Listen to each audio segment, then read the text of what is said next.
हम न्यूज में खुशामदीद। मैं हूं अनम अफसर और मैं हूं रबिया एहसन। बात करेंगे सबसे पहली खबर की। Army chief general Qamar Javed Bajwa से जर्मनी के चीफ ऑफ डिफेंस जनरल एरबार्ड जोरन की मुलाकात हुई है। ISPR के मुताबिक दो तरफा दिफाई और मजमूई इलाकाई सूरत हाल पर तबादला ख्याल किया गया। German chief of defence staff ने खित्ते में अमन के लिए पाकिस्तान के किरदार को सराहा। German chief of defence staff ने यादगार शोहदा पर फूलों की चादर चढ़ाई। GHQ आमद पर German chief of defence staff को गार्ड ऑफ ऑनर भी पेश किया गया। बाहमी दिलचस्पी के उमूर पर तबादला ख्याल भी किया गया है।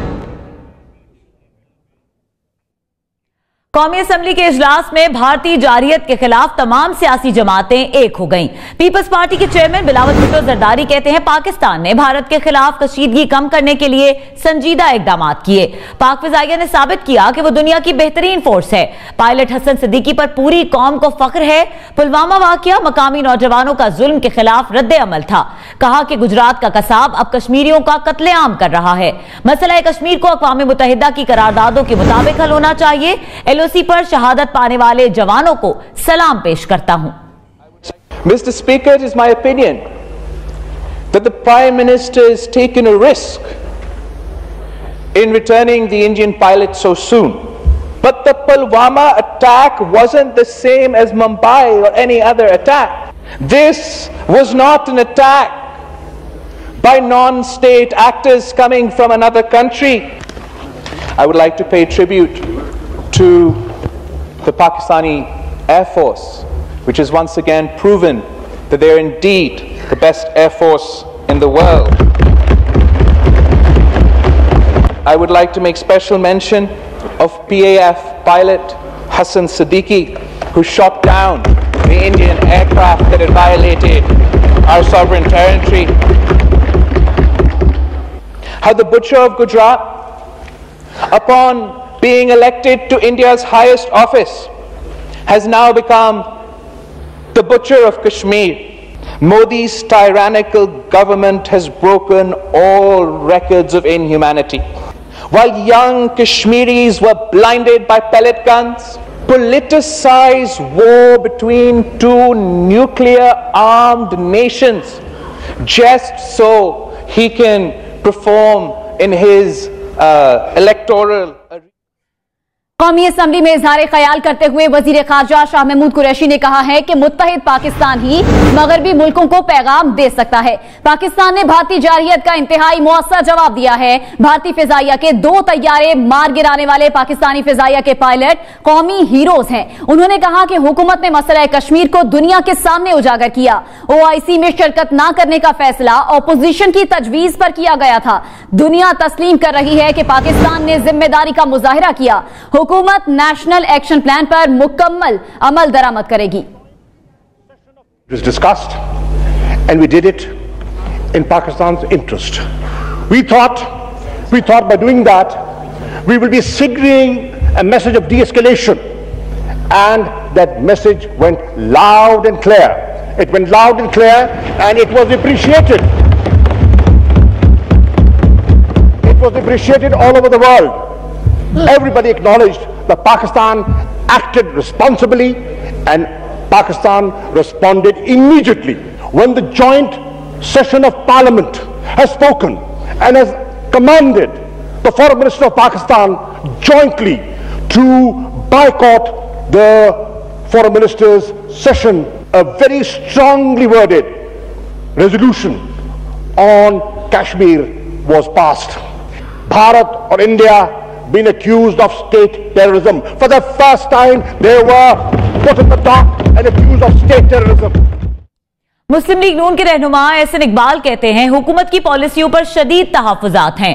कोई फोन नहीं आया और भारतीय पायलट को रिहा कर दिया गया। कुलभूषण को पकड़ा तो पूरी दुनिया ने वावेला किया। हमारी हुकूमत ने नहीं छोड़ा। भारत ने मैली निगाह डाली तो पूरी कौम चट्टान बनकर खड़ी हो गई। इस हुकूमत से शदीद सियासी और मुआशी पॉलिसियों पर इख्तलाफात हैं, लेकिन अगर भारत ने पाकिस्तान के ऊपर कभी मैली निगाह दोबारा डालने की कोशिश की तो ये कौम फिर सीसा पिलाई हुई दीवार बन के एक चट्टान बन के दुश्मन के सामने खड़ी हुई नजर आएगी। हमें कोई फोन नहीं आया लेकिन हमने पायलट को फिलफौर 24 घंटे में रिहा कर दिया।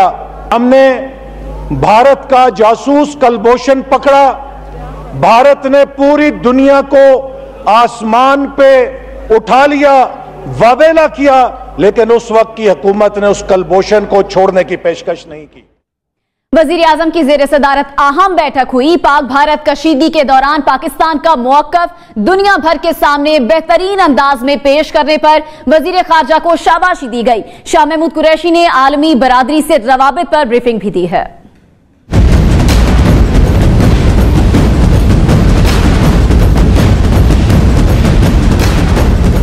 वज़ीर आज़म इमरान खान की ज़ेर सदारत तहरीक इंसाफ और इत्तेहादी जमातों का मुश्तरका इजलास। वज़ीर खारजा शाह महमूद कुरैशी समेत अहम पार्टी रहनुमाओं की शिरकत। इजलास में पाक भारत कशीदगी और पार्टी मामलात ज़ेर बहस आए। इजलास में गुज़श्ता 6 माह के दौरान वज़ारत खारजा के शानदार किरदार की तारीफ की गई और इस हवाले से तहरीक मुतफ़िक़ा तौर पर मंजूर की गई। शाह महमूद कुरैशी ने पार्लिमानी पार्टी के इजलास में दीगर ममालिक के साथ रवाबित से भी आगाह किया। पाक भारत कशीदगी के दौरान पाकिस्तान के मौक़िफ़ को दुनिया भर के सामने बेहतरीन अंदाज में पेश करने पर भी वज़ीर खारजा को मुबारकबाद पेश की गई। पार्लिमानी पार्टी ने वज़ीर आज़म के फ़याज़ुल हसन चौहान से मुतल्लिक़ फैसले को भी सराहा। पाकिस्तान का पैगाम खित्ते में अमन और इस्तेहकाम। DGISPR major general Asif Ghafoor ने कहा है कि भारत अमन चाहता है या जाती मकासद के लिए खित्ते में बिगाड़, बॉल अब उसके कोर्ट में है। भारतीय जारियत दोनों मुल्कों को जंग के करीब लाई। कश्मीरियों पर मज़ालिम जारी रहे तो रद्द अमल भी आएगा।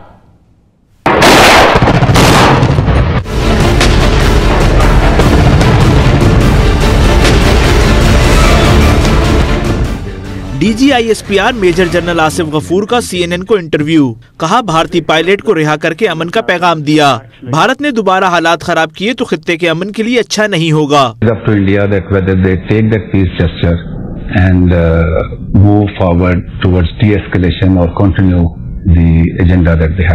मेजर जनरल आसिफ गफूर का कहना था कि भारतीय जारियत के बाइस दोनों मुल्क जंग के करीब थे। इल्जामात लगाने से बेहतर है भारत अपना घर दुरुस्त करे। I would say close to the war because when they violated the airspace, undertook an aggression, we went for response.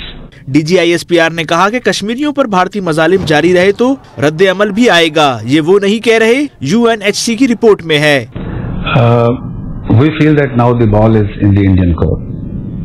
Should they decide to escalate more, the situation will go bad. Major general Asif Ghafoor ने मसला कश्मीर को अहम नुक्ता करार देते हुए कहा कि तनाज़े के हल से ही खित्ते में अमन व अमान की सूरत हाल बेहतर हो सकती है। पाकिस्तान पर हमले की मंसूबाबंदी में तीसरा मुल्क कौन था? वजीर खारजा शाह महमूद कुरैशी कहते हैं ये बात वो कान में बताएंगे।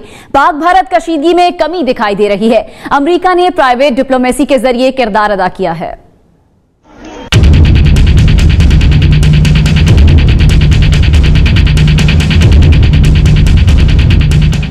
इस्लामाबाद में मीडिया से गुफ्तगू। वजीर खारजा शाह महमूद कुरैशी का पाकिस्तान पर हमले की मंसूबाबंदी में शामिल तीसरे मुल्क का नाम बताने से गुरेज।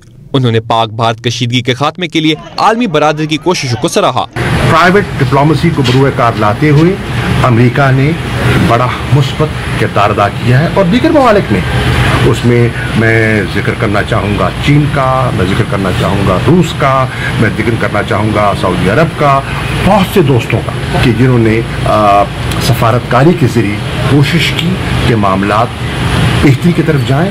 वजीर खारजा शाह महमूद कुरैशी का कहना था कि पाक भारत कशीदगी में कमी एक मुस्बत पेशरफ्त है। सिफारती कोशिशों में मजीद इजाफा किया है। कशीदगी में कमी दिखाई दे रही है। हमने फैसला किया है कि जो हमारे हाई कमिश्नर हैं सुहेल महमूद साहब, जो यहाँ आए हुए थे कंसल्टेशंस के लिए, हम उनको वापस दिल्ली लौटा दें। हमने फैसला किया है कि जो हमने करतारपुर के लिए 14 मार्च को हस्ब वादा जो तारीख तय हुई थी पिछली नशिस्त में, इंशाअल्लाह वो दिल्ली जाने के लिए तैयार है। इक्तिसादी राहदारी से मुतल्लिक सेमिनार से खिताब में वजीर खारजा शाह महमूद कुरैशी ने कहा कि चीन और पाकिस्तान के ताल्लुकात मिसाली हैं। पुलवामा हमले के बाद चीन ने मुस्बत किरदार अदा किया। कैमरामैन इरफान अहमद के साथ जुरेज बंगश, हम न्यूज, इस्लामाबाद। दबाव का शिकार भारतीय हुक्मरान जमात बीजेपी के अरकान आपस में ही लड़ने लगे। असेंबली मेंबरान ने आग एक दूसरे पर जूतों की बारिश कर दी। वाकया उत्तर प्रदेश के जिला संत कबीर नगर में पेश आया। बीजेपी के एमपीए शरद त्रिपाठी ने अपनी ही पार्टी के एमएलए राकेश सिंह पर जूते बरसाए। स्टेज पर बैठे पार्टी वर्कर्स और रहनुमाओं ने बीच बचाव कराने की कोशिश की, लेकिन कामयाब न हुए। एमएलए राकेश सिंह ने भी अपना जूता उतारकर एमपी पर जवाबी हमला किया। दोनों रहनुमाओं की लड़ाई डेवलपमेंट प्रोजेक्ट का संगे बुनियाद रखने के बायस हुई। कलदम तंजीमों को पाकिस्तान में सरगर्मियों की इजाजत हरगिज नहीं दी जाएगी। नेशनल एक्शन प्लान के तहत इंतजामिया ने रावलपिंडी, इस्लामाबाद समेत कई शहरों में कलदम तंजीमों के जेर इंतजाम मसाजिद और मदारिस का कंट्रोल संभाल लिया है। कानून नाफिज करने वाले इदारों ने मुतादिद अफराद को हिरासत में भी ले लिया है।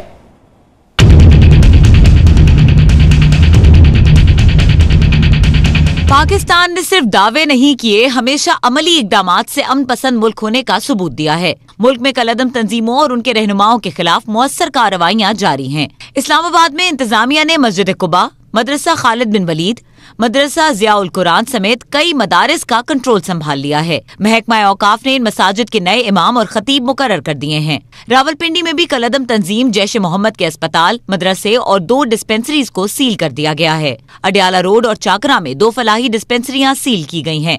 चाकरा रोड पर मदरसा सरकारी तहवील में ले लिया गया है। पंजाब हुकूमत ने डस्का के करीब मस्जिद अल नूर का कंट्रोल संभाल लिया है।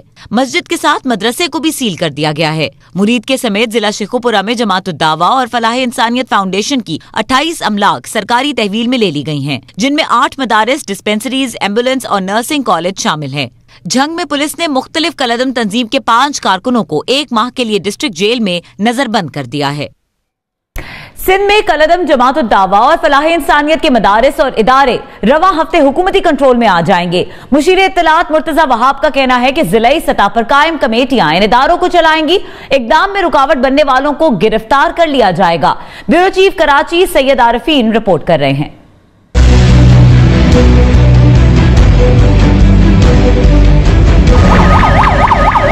सिंध हुकूमत भी दहशतगर्दी के खिलाफ एक्शन में आ गई। कलदम जमात उद दावा और फलाह इंसानियत के मदारिस और इदारे तहवील में लेने का फैसला। सिंध हुकूमत रवा हफ्ते कलदम तंजीमों के 17 मदारिस का कंट्रोल संभाल लेगी। 10 मदारिस कराची और 7 अंदरून सिंध में हैं। कलदम तंजीमों की कराची और अंदरून सिंध में 2 मसाजिद भी हुकूमत के कंट्रोल में आ जाएंगी। मसाजिद और मदारिस का कंट्रोल महकमा औकाफ, अस्पताल का महकमा सेहत और स्कूलों का कंट्रोल महकमा तालीम सिंध के सुपुर्द किया जाएगा। मुशीर इत्तलात सिंध मुर्तजा वहाब का कहना है कि कलदम तंजीमों के इदारों को चलाने के लिए जिलाई सतह पर कमेटियां तश्कील दी गई हैं। महकमा तालीम, सेहत, औकाफ और मुताल्लिका डिप्टी कमिश्नर कमेटी के रुकन होंगे। आइंदा से इन इदारों के तमाम फंडिंग सिंध हुकूमत करेगी। मुशीर इत्तलात ने कहा कि अक़वाम मुत्तहिदा के कवानीन की पासदारी करते हुए ये इक़दाम उठाए गए हैं। इक़दाम में रुकावट बनने वालों को गिरफ्तार कर लिया जाएगा। भारत में नरेंद्र मोदी के इक़्तिदार में आने के बाद इंतहा पसंदी में इजाफा हुआ है। अमरीकी अखबार न्यूयॉर्कर ने भी दुनिया की नाम नेहाद जमहूरियत की कलई खोल दी है। गुज़िश्ता 7 बरसों के दौरान इंतहा पसंद हिंदुओं के हमलों में 46 अफराद जाँ बहक हुए हैं।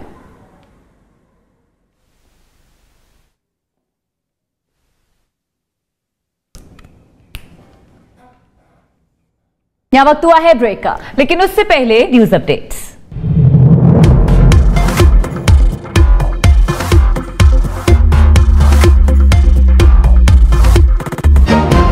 आर्मी चीफ से German chief of defence staff की मुलाकात। 2 तरफा दिफाई और मजमूई इलाकाई सूरत हाल पर तबादला ख्याल किया गया।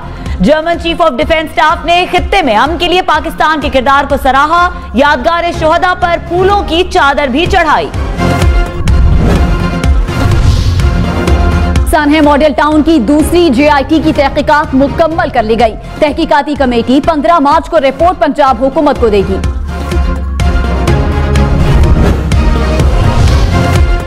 और मंसूबे की तख्ती पर नाम लिखने का तनाजा। उत्तर प्रदेश में बीजेपी अरकान असेंबली की एक दूसरे पर जूतों की बारिश।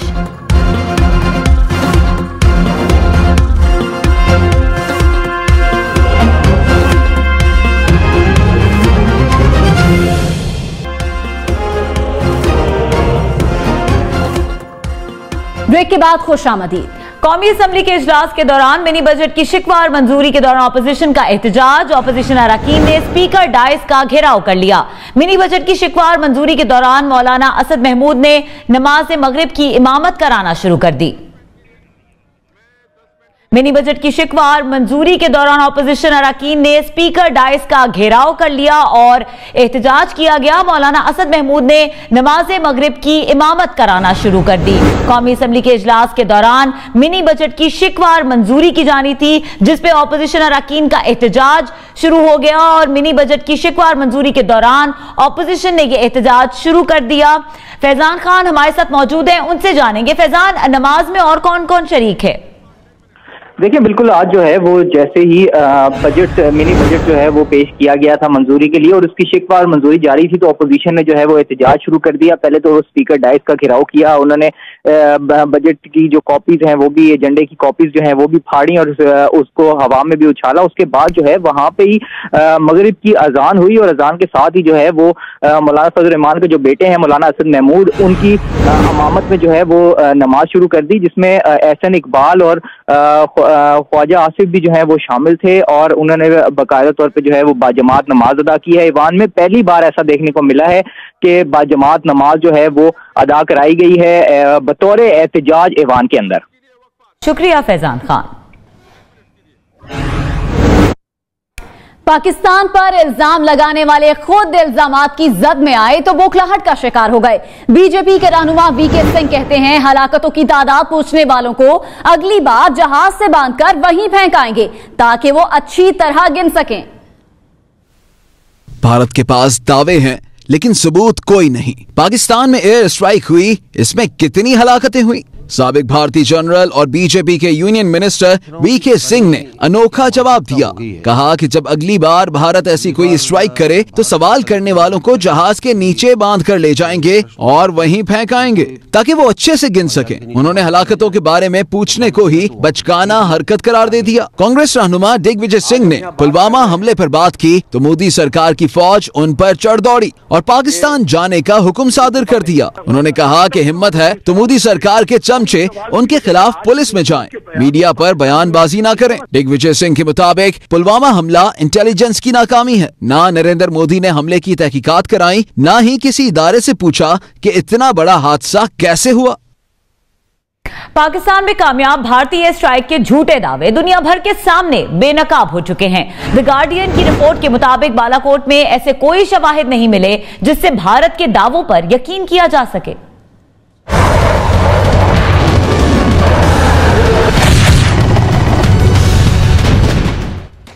भारत के झूठे दावों का पोल खुल गया। दी गार्डियन की रिपोर्ट के मुताबिक उनकी टीम बालाकोट पहुंची, जहां भारत ने पाकिस्तान पर कामयाब एयर स्ट्राइक करके 250 दहशतगर्द मारने का दावा कर रखा है। उनका कहना है कि सबसे पहले उनकी मुलाकात वहां के रिहायशी नूरान शाह से हुई, जिसने धमाके से मिट्टी के घरों को नुकसान और जमीन पर कुछ गड्ढे पड़ने की तस्दीक की। इससे ज्यादा कोई नुकसान उनके इलाके में नहीं हुआ। द गार्डियन ने लिखा कि अटलांटिक डिजिटल फॉरेंसिक रिसर्च की शाया करदा रिपोर्ट एयर स्ट्राइक से पहले और बाद की तस्वीर से भी यह अंदाजा लगाया जा सकता है कि इलाके को कोई नुकसान नहीं पहुंचा। इसी टीम के रिसर्चर माइकल शेल्डन ने तहकीकात के बाद इसे मुकम्मल नाकाम एयर स्ट्राइक करार दिया है। ऑस्ट्रेलिया के सैटेलाइट एनालिसिस की टीम ने भी रिपोर्ट में वाज़ेह किया है कि उन्हें ऐसे कोई शवाहिद नहीं मिले जिससे भारत के दावे को सच समझा जा सके। मोदी और उनकी जमात बीजेपी ने फेसबुक पर इश्तेहारों की मद में रिकॉर्ड रकम खर्च कर डाली है। बीजेपी की जानिब से पार्टी के सदर अमित शाह की मशहूरी सबसे ज्यादा की गई है। फेसबुक ने मोदी का डेटा ही ना दिया, सियासी जमातों ने प्रमोशन, एडवर्टाइजिंग और अपनी लॉबिंग के लिए रकूम खर्च की है। फेसबुक डेटा के मुताबिक बीजेपी ने किसी भी भारतीय जमात से ज्यादा पैसों के इश्तेहार दिए। भारतीय मीडिया का कहना है कि सिर्फ एक फेसबुक पेज के जरिए 1556 इश्तेहार दिए गए, जिनकी भारतीय रुपए में कीमत 1.2 करोड़ रुपए बनती है। इन इश्तेहारों की औसत कीमत 7,700 भारतीय रुपए फी इश्तेहार बनती है। भारतीय मीडिया के मुताबिक बीजेपी जनता दल पार्टी के मेंबर और उड़ीसा के वजीर आला की इश्तेहारी मुहिम सबसे ज्यादा उन पर रकम खर्च की गई है। भारत में मोदी सरकार ने करप्शन छुपाने के लिए कागजात ही चोरी करवा डाले। राफेल डील केस की समाअत के दौरान भारतीय अटॉर्नी जनरल ने अहम इंकशाफ कर दिया। भारतीय अटॉर्नी जनरल के.वी. गोपाल के मुताबिक राफेल तैयारों के मुआहदे के अहम कागजात वजारत दफा से चोरी हो गए थे। उन्होंने इंकशाफ किया कि इन कागजात की चोरी में हाजिर सर्विस और साबिक एहलकार मुलव्विस हैं। अटॉर्नी जनरल का कहना है कि कागजात चोरी होने पर तफ्तीश का आगाज कर दिया गया है। असर-ए-नौ अपील में अदालत से राफेल हुक्मनामे का तज्जिया करने का कहा गया है। और भारतीय सुप्रीम कोर्ट ने बाबरी मस्जिद और राम मंदिर तनाजे का फैसला महफूज कर लिया है।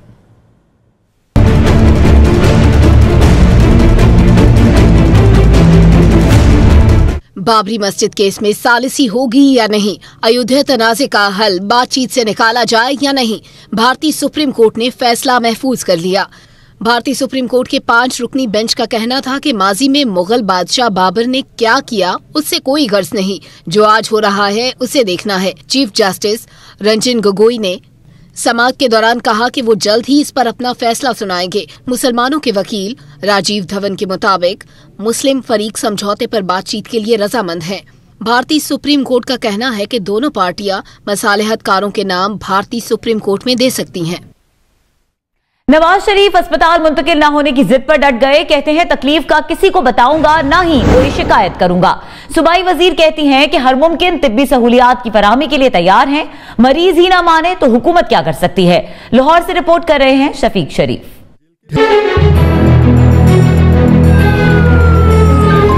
कोट लखपत जेल के असीर साबिक वजीर आजम के इलाज का मुअम्मा हल न हुआ। आर्जा दिल में मुब्तला नवाज शरीफ 4 बार मुख्तलिफ अस्पतालों में दाखिल हुए, जहां मेडिकल बोर्ड ने उनके मुतअद्दिद टेस्ट किए। गुर्दे में पथरी, कमर और बाएं बाजू में दर्द की शिकायत भी सामने आई।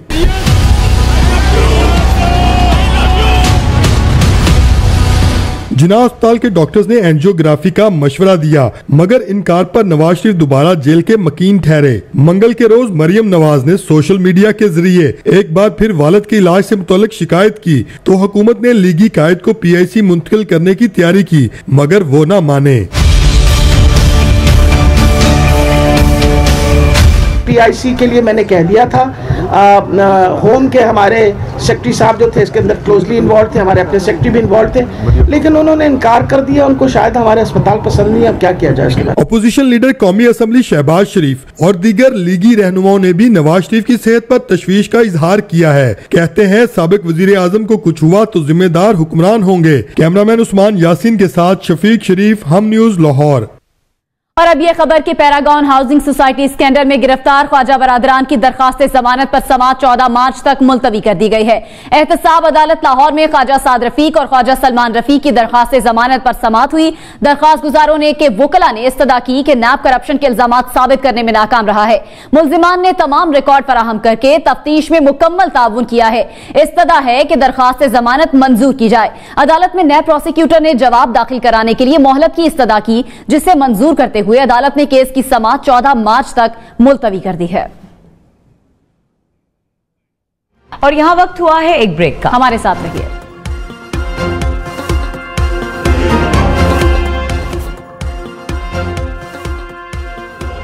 Welcome back. 3 दिन कबल नैब ने स्पीकर सिंध असम्बली के ज़ेरे इस्तेमाल 3 लॉकर्स की तलाशी दी, जिसके बाद नैब की जानिब से अदालत में बरामद सामान की रिपोर्ट जमा करवा दी गई है। नैब की रिपोर्ट ने इलेक्शन कमीशन में आगा सिराज दुरानी की जानिब से जमा करवाए गए माली गोशवारों पर कई सवालात खड़े कर दिए हैं। आतिफ हुसैन से बात करेंगे। आतिफ, नैब की जानिब से जमा रिपोर्ट में कितनी मालियत की अशिया जाहिर की गई हैं और गोशवारों में क्या कहा गया है?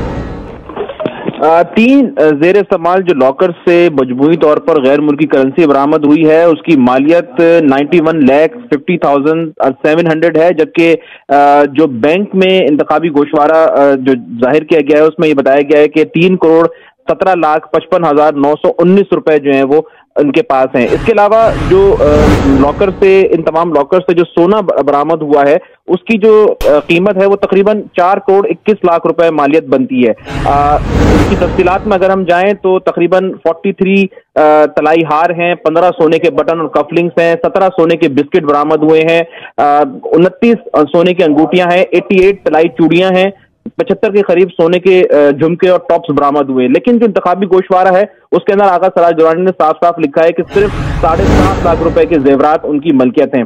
आगा सिराज दुरानी के पास जो इंतखाबी आगा सिराज दुरानी के ज़ेर इस्तेमाल लॉकर्स में से अशिया बरामद हुई हैं। शुक्रिया आतिफ हुसैन। और खबर कराची से ही, जहां लांढी एक्सपोर्ट प्रोसेसिंग जोन के अंदर डकैती की कोशिश की गई है और सीसीटीवी फुटेज हम न्यूज ने हासिल कर ली है। इस पर बात करते हैं नुमाइंदा हम न्यूज आसिम भट्टी से। आसिम, एक्सपोर्ट प्रोसेसिंग जोन में डकैती की कोशिश कैसे नाकाम बनाई गई है? देखिए, ये एक एक्सपोर्ट प्रोसेसिंग जोन है और इसमें बड़े पैमाने पर इंडस्ट्रियल एरिया है और इसकी अपनी एक मजबूत सिक्योरिटी सिस्टम है, जहां पर जो गाड़ियां आती और जाती इन तमाम को चेक किया जाता है। लेकिन अफसोसनाक चीज ये सामने देखने में आई कि इसी एक्सपोर्ट प्रोसेसिंग जोन के अंदर ही एक शख्स जो कि फैक्ट्री मुलाजिम बैंक से पैसे लेकर आ रहा था, उसके पीछे मुसल्लह मुलजिमान आए और मेन दरवाजे पे जैसे मुलाजिम ने मोटरसाइकिल रोकी और उस मुलजिम ने जो है उसके करीब गए, उसको लूटने की कोशिश की। लेकिन मुलाजिम ने हाजिर दिमाग के साथ जो पैसे हेलमेट में थे वो हेलमेट को ऊपर की तरफ थ्रो किया और फैक्ट्री के अंदर फेंक दिया, जिसके बाद मुलजिमान जो नाकाम हुए और उन्होंने वहां से फरार होने में। बहुत शुक्रिया आसिम भट्टी। सुप्रीम कोर्ट ने बहरिया टाउन की कराची के लिए 9 साल में 435 अरब रुपए की पेशकश को मुस्तरद कर दिया। जस्टिस अजमत सईद ने रिमार्क्स दिए हैं कि 9 वैसे ही लकी नंबर नहीं। दौरान समाअत वकील और जजेस में दिलचस्प जुमलों का तबादला भी हुआ। बहरिया टाउन ने कराची, रावलपिंडी और मरी के लिए कुल 479 अरब रुपए की पेशकश कर दी। वकील अली जफर ने सिर्फ कराची के लिए 9 बरस में 435 अरब रुपए की अदायगी का यकीन दिलाया तो सुप्रीम कोर्ट ने पेशकश मुस्तरद कर दी। बहरिया टाउन अमल दरामद केस की समाअत के दौरान जस्टिस अजमत सईद ने रिमार्क्स दिए कि 9 वैसे भी लकी नंबर नहीं, इसको राउंड फिगर कर दें। वकील से इस्तफसार किया कि निजी मार्केटिंग कंपनी प्रिज्म ने जो नक्शा जमा कराया है वो आपके नक्शे से मुख्तलिफ है। जो रकबा बहरिया टाउन ने सरेंडर किया था वो भी नक्शे में शामिल है। दौरान समाअत जजेस और वकला के माबैन मज़ाक पर मबनी दिलचस्प जुमलों का भी तबादला हुआ। अली जफर ने कहा, 3-4 मलिक रियाज जैसे लोग आ जाएं तो मुल्क के मसाइल हल हो जाएं। अखबार में खबर लगी कि अदालत को बहरिया टाउन के वकला पर एतमाद नहीं, जिस पर जस्टिस अजमत सईद ने रिमार्क्स दिए कि हमें एक आध को छोड़कर बाकी सब पर एतमाद है। जस्टिस फैसल अरब बोले कि आप ऐसे लोगों का बताएं, अदालत अज खुद नोटिस ले लेगी। मोमन डैम तामीर शुरू होने से कबल ही मुतनाज़े हो गया। डैम की तामीर का ठेका जिस कंसोर्शियम को दिया गया उसमें वजीर आजम के मुशीर तिजारत अब्दुल रज़ाक दाऊद की कंपनी डेस्कॉन भी शामिल है। इस डैम की तामीर का ठेका क्यों मुतनाज़े हुआ, इस रिपोर्ट में जानते हैं।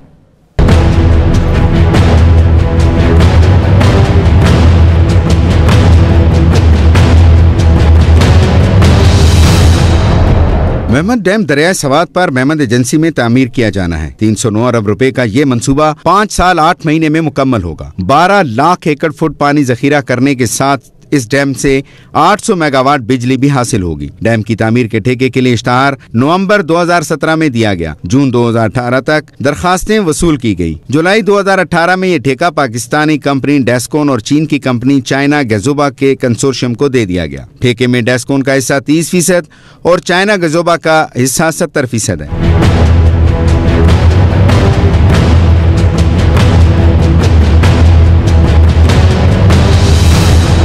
डेस्कॉन और चाइना गजोबा को कॉन्ट्रैक्ट देने पर इल्जाम लगाया गया कि ठेका सिंगल बिडिंग के जरिए दिया गया। डेस्कॉन कंपनी मुशीर तिजारत अब्दुल रज़ाक दाऊद के बेटे की है। अपोजिशन का कहना है कि मुशीर तिजारत की कंपनी को कॉन्ट्रैक्ट देना मफादात का टकराव है। ताहम हुकूमती वज़रा कहते हैं कि यह ठेका अब्दुल रज़ाक दाऊद के मुशीर तिजारत बनने से पहले डेस्कॉन को दिया जा चुका था। हुकूमत सिंगल बिडिंग का इल्जाम भी मुस्तरद करती है, जिसके मुताबिक फाइनल बिडिंग में FWO और चाइना पावर कंपनी का कंसोर्शियम भी शामिल था, लेकिन तकनीकी वजूहात पर उनकी बिडिंग मनसूख कर दी गई थी। और अब बात PSL की। पाकिस्तान सुपर लीग 4 का सफर मुत्तहिदा अरब अमारात में इख्तिताम पजीर हो गया। 9 मार्च से लीग के बाकी मैचेस कराची में खेले जाएंगे। PSL 4 में अब तक कई रिकॉर्ड्स बने और टूटे। इस पर देखते हैं ये रिपोर्ट।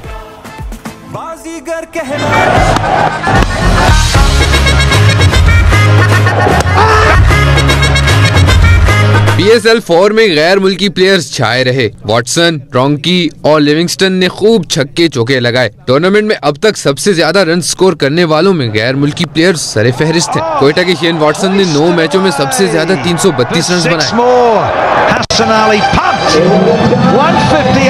इस्लामाबाद यूनाइटेड के रॉन्की 297 रन के साथ दूसरे नंबर पर हैं। लिविंगस्टन ने 8 मैचों में 280 रन बनाए हैं। changed the game in style. Liam Livingstone brings up. Bowling में पाकिस्तानी प्लेयर्स छाए रहे। सबसे ज्यादा विकेट लेने वालों में पेशावर ज़ल्मी के हसन अली 18 विकेटों के साथ सर-ए-फहरिस्त थे। Easy catch and the big celebration. Pakistan में शायकीन क्रिकेट के लिए अच्छी खबर आ गई। क्वेटा ग्लैडिएटर्स के ओपनर शेन वॉटसन ने पाकिस्तान आने के लिए हामी भर ली है। क्वेटा ग्लैडिएटर्स के ओपनर शेन वॉटसन PSL के मैचेस खेलने के लिए पाकिस्तान आएंगे। ऑस्ट्रेलियाई खिलाड़ी ने पहले पाकिस्तान आने से इनकार कर दिया था, मगर आज शेन वॉटसन ने पाकिस्तान आने के लिए अपनी रजामंदी जाहिर कर दी है। 9 मार्च से मेगा इवेंट के मैचेस कराची में खेले जाएंगे।